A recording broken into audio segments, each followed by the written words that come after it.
Grilled Greek lamb chops. They're quick and easy. And oh so delicious with this light garlicky whip, and we're going to show you how to make it. For as long as I can remember, growing up in the Detroit area, we went to a restaurant called Pegasus in downtown Detroit, and I went there for one specific reason: the Greek grilled lamb chops. Oh, they were so good, I can almost taste them right now. My name is Rich, and if you've been here before, thanks so much for coming back. And if you're new here, my wife Victoria and I live full-time in our RV, traveling around the country, working, living, and cooking, and we just so happens that we cook everything gluten and dairy free. Thanks for checking us out. Be sure and like and subscribe and ring that notification bell so you can be notified of new recipes that we have when they come up weekly. So you can use two different cuts for your Greek lamb chops. You can use an actual chop, cut 1.5 to 2 inches thick, or you can do what I did and have our butcher take a rack of lamb and cut it up into individual pieces. I kind of like this style because it almost makes it like a lamb lollipop, if you will. And these things are great either as an appetizer by themselves or as a complete dinner. So the first step is to get them in the marinade. So what I'm going to do is salt and pepper each side of my chops. Get yourself a resealable gallon bag, and in that you're going to take the juice of 1 lemon, some melted butter. In this case we're using Earth Balance because this is a dairy-free dish. Olive oil, the zest of that lemon that we just juiced, garlic, rosemary, oregano, and my secret little ingredient, some dried mustard. We are going to get our lamb chops right into the bag.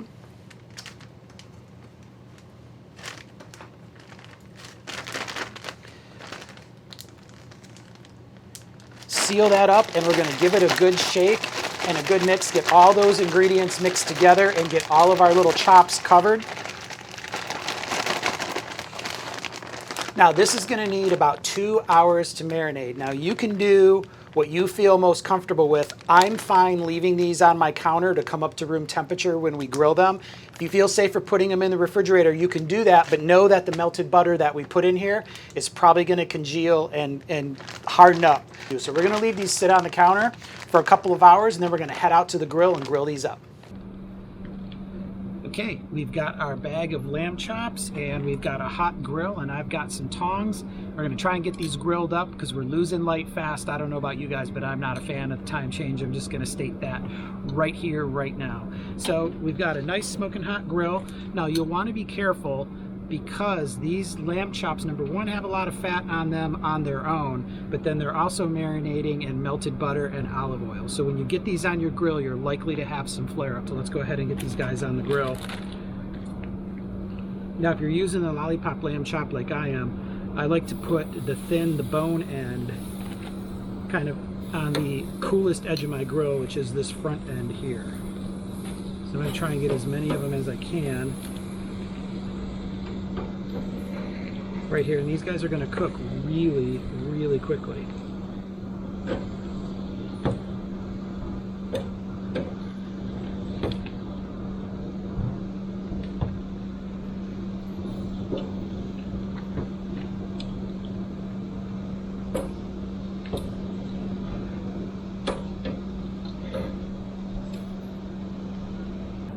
Going to give these guys about 2 or 3 minutes, and then we're going to check them out and see if they're ready to flip over. Like I said, they're going to cook really fast. Okay, so it's been about 4 minutes. I checked on these once just to make sure I wasn't getting any big flame ups. So let's open them up and have a look. Now, even though I put the front row on first, I'm going to flip the back row first because I know my grill burns way hotter in the back than it does in the front. So I'm sure that these guys in the back are a little more done than the ones up in front. So, oh yeah, look at the color that we've got on those chops. Again, this end of my grill is a little bit warmer, or runs a little bit hotter, so I'm actually going to flip these guys over here. And Now let's turn this row over. Oh, we got the nice color even with the back row there. And again, that's what good grill management's all about, is knowing which parts of your grill run hotter and cooler compared to the others. It really helps you manage your food to make sure everything comes out all at the same time. We'll finish flipping these over.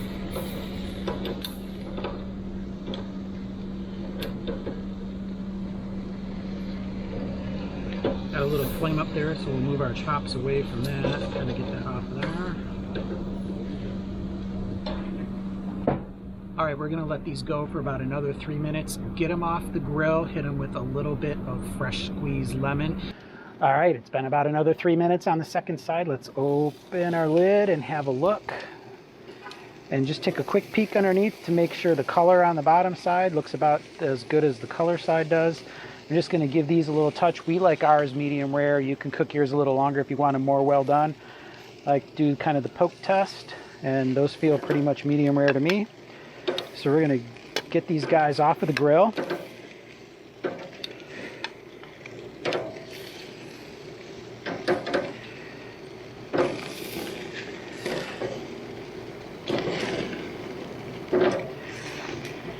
Turn off my flame.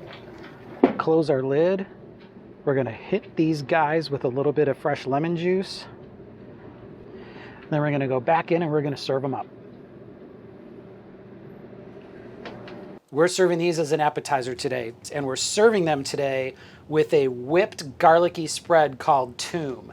We're going to put a link to the Toum down in the description below, as well as I'll put it over my shoulder here.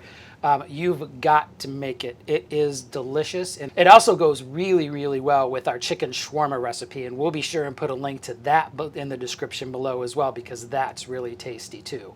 Now, if you're not a huge lamb fan, I would encourage you to give this recipe a try. One of the things that this Greek marinade does is it tones down what some people would call a gaminess. I personally don't call lamb gamey. I love lamb. But if you think lamb tastes a little gamey, the Greek marinade, the lemon, the olive oil, the butter really tones those flavors down and just gives these a really delicious flavor. So thanks so much for watching. Be sure and give this video a thumbs up. It helps us tremendously. Be sure and like our channel, and for sure hit that notification bell to be alerted when we do recipes just like this one. And until next time, happy eating.